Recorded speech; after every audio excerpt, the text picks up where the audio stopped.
Yan guys, may nadaanan tayong tropa na naman.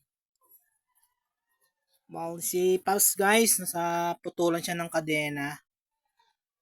Tinignan natin kung anong pwede natin gawin para naman natulungan natin si Paps. Tingin ko si Paps hirap na eh. Parang kulang yung gamit niya. Pang pandugtong. Kaya yun guys, nung tinignan ko, bali yun nga, nahirapan siya kasi yung kadena niya masyado ng bitin. At saka malambot na yung niya, yung mga kadena niya, siya. Pwede na talaga siyang palitan. Kaya lang sabi ni Paps, wala pa daw siya pang palit. Kaya yun, tinanggal ko muna yung mga yung mga pwedeng palitan. Kasi may mga luwag na siya guys. Ayun guys, kinuha ko na yung aking pamputol dyan guys na pangmalakasan. At yun guys, hinintay nga ni Pops yung pagdating ko at inoffer ko sa kanya yung aking pamputol. Sabi ko, Pops, ito na lang guys, Pops ang gamitin mo. Pero hindi daw siya marunong. Kaya ako na nagamit. At ayun, tinulungan ko siya. Pinutol ko na guys at yun, naputol na namin. Bale, nakuha na namin at pinasubukan ko na sa kanya kung okay na. At yan, hindi para sakto. Kaya yon, sabi ko, Paps, putulan pa natin yan. Bali guys, yung palitin na rin yung niya dyan guys, yung sprocket sa unahan na maliit. Wala na siyang ngipin, parang ngipin ng isang tao dyan, nauubos na. Kaya sabi ko sa kanya, bumili na siya. Ayun nga raw, pag uwi niya, bibili daw siya.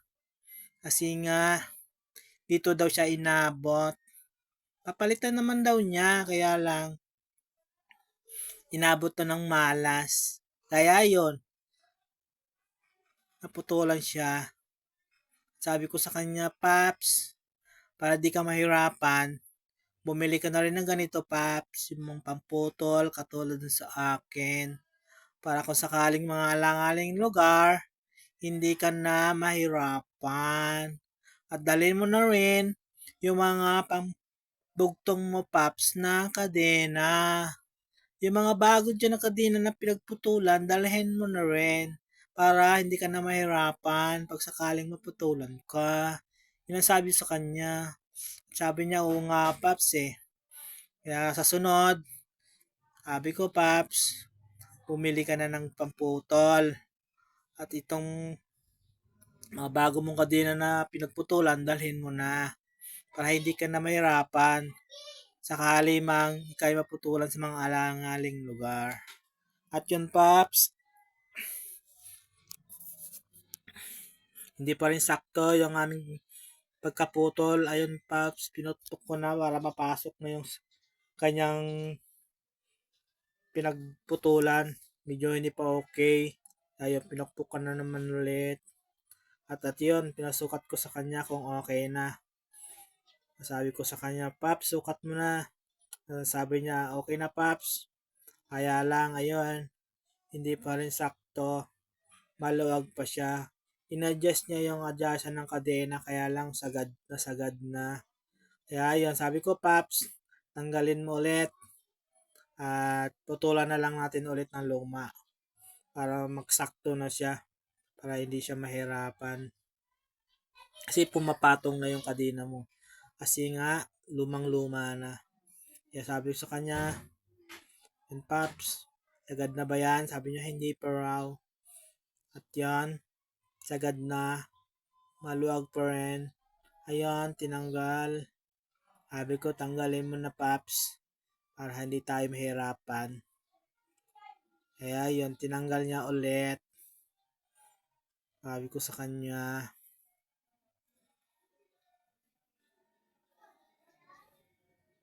tinignan kong mabuti kung sakto na.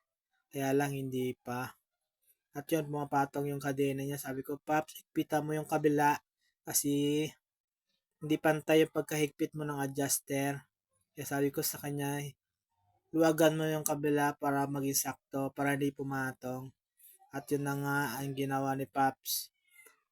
in-adjust yun sa kabila. At ayun, naging sakto na.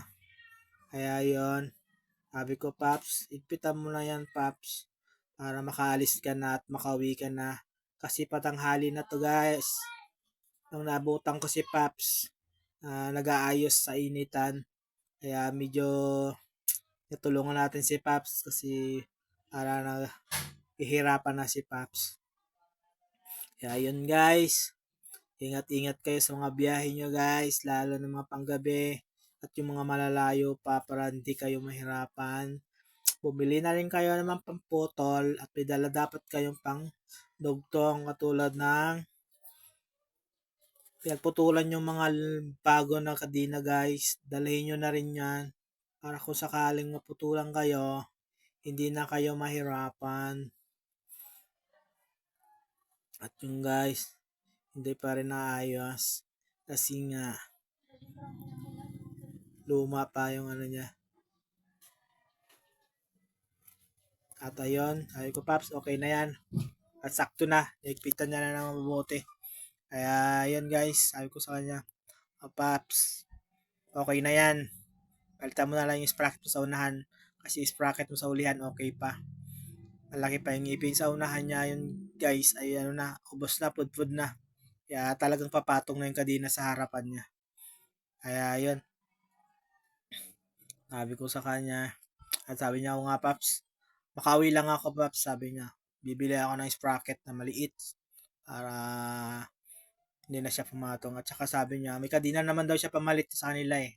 Kaya yun, makauwi lang daw siya. Kaya yun, laking tulong, sabi sa akin ni Paps, malaking tulong daw yung nagawa ko sa kanya kasi yun, nahirapan siya nung una. Pero ngayon okay na. Kaya yun, Paps, sabi ko sa kanya, ingat-ingat. Malayo-layo pang uwian niya. Tansa pa rin siya. Same day, same way lang kami, kaya lang mas malaya ako sa kanya.